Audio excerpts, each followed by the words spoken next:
আমাদের কোনো শঙ্কা নাই, আশপাশের টিম নিয়ে আমাদের শঙ্কা রয়েছে। অনেকের গত 15-16 বছরের যে খিদা, কোন খিদা তা তো বুঝেন, বিভিন্ন ভাগ বাটোয়ারার ক্ষুধা হা করে আছে।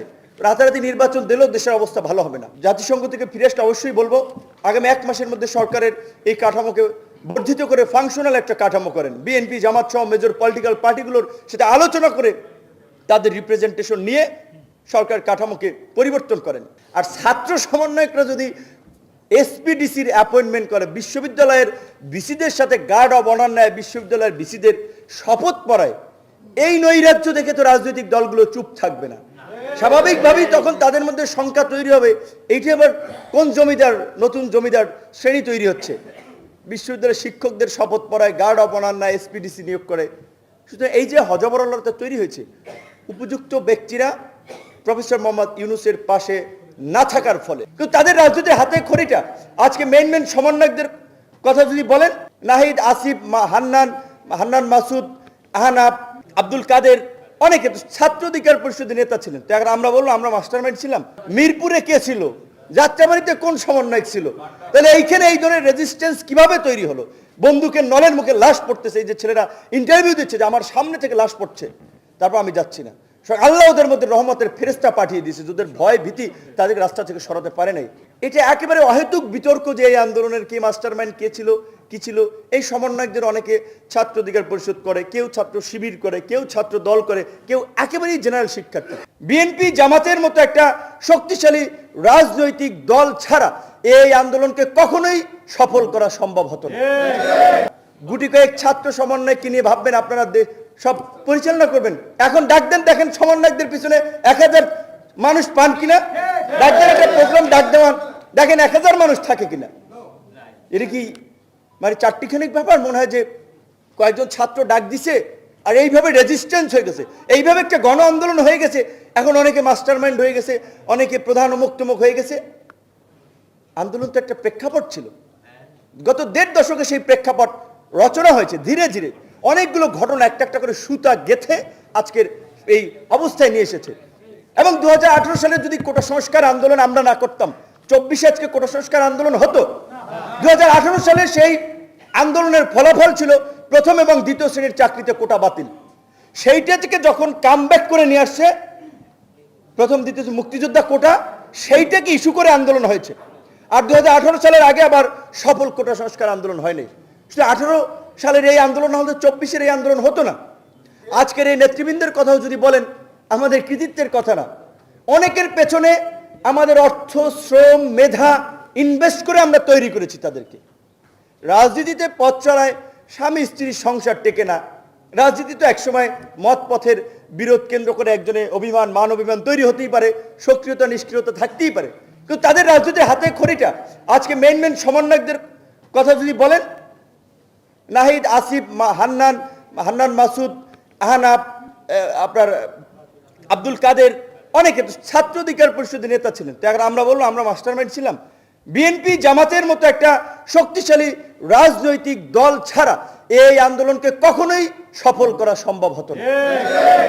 আমরা তো কথা বলেছি, তারেক রহমান সহ বিএনপি অন্য নেতাদের সাথে ফাইন্যান্স লাগবে, কোথায় কিভাবে সাপোর্ট লাগবে, রেজিস্ট্যান্স করা লাগবে, আমরা কথা বলে প্ল্যান করে ছাত্রদের সামনে ছিল।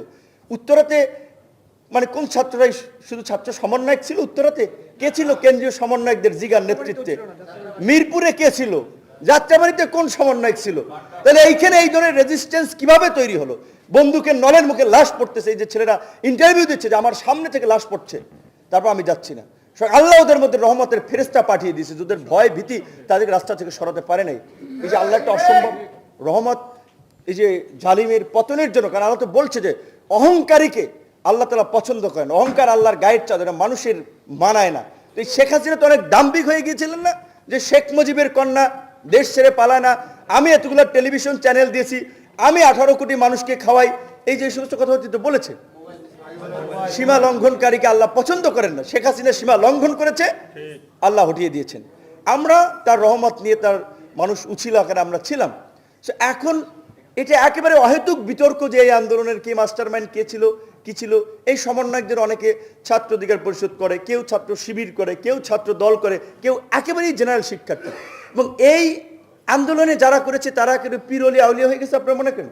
এই আন্দোলনটা কি প্রথম দিকে গণতন্ত্র, ভোটাধিকার, দেশ উদ্ধারের আন্দোলন ছিল?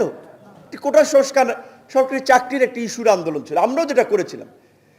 জাতি যখন মনে করেছে যে এইভাবে বর্বরতা কোনো বিবেক সম্পন্ন মানুষ মেনে নিতে পারে না, এভাবে একটা দেশ চলতে পারে না, আবু সাঈদের এই বিরচিত জীবনদান কিংবা মুগ্ধের কিংবা আরো অন্যদের এগুলো মানুষকে আসলে টাচ করেছে, মানুষ ঘর থেকে বের হয়ে এসেছে।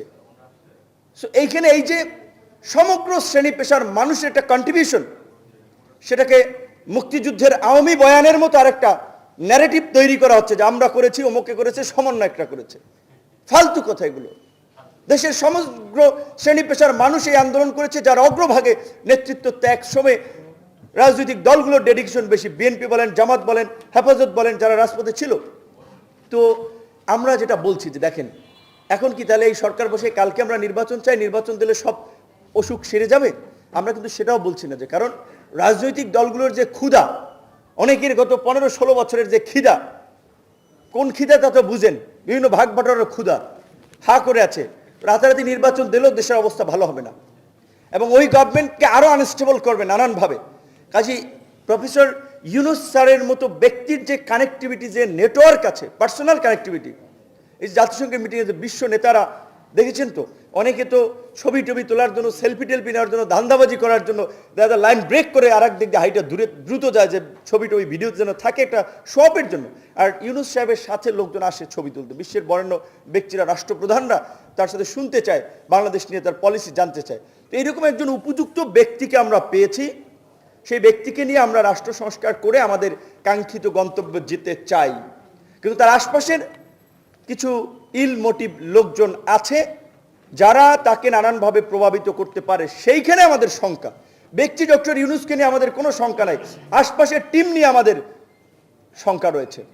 সেই জন্য আমরা তো জাতিসংঘ থেকে ফিরে আসলে অবশ্যই বলবো আগামী 1 মাসের মধ্যে সরকারের এই কাঠামোকে বর্ধিত করে ফাংশনাল একটা কাঠামো করেন, বিএনপি, জামাত সহ মেজর পলিটিক্যাল পার্টিগুলোর সাথে আলোচনা করে তাদের রিপ্রেজেন্টেশন নিয়ে সরকার কাঠামোকে পরিবর্তন করেন, একটা শক্ত সরকার করেন, দেশকে সেইভাবেই পরিচালনা করেন। সবাই সহযোগিতা করতে রেডি, কিন্তু রাজনৈতিক দলগুলোর সাথে যদি দূরত্ব থাকে, আর ছাত্র সমন্বয়করা যদি এসপিডিসির অ্যাপয়েন্টমেন্ট করে, বিশ্ববিদ্যালয়ের ভিসিদের সাথে গার্ড অব অনার নেয়, বিশ্ববিদ্যালয়ের ভিসিদের শপথ পড়ায়, এই নৈরাজ্য দেখে তো রাজনৈতিক দলগুলো চুপ থাকবে না।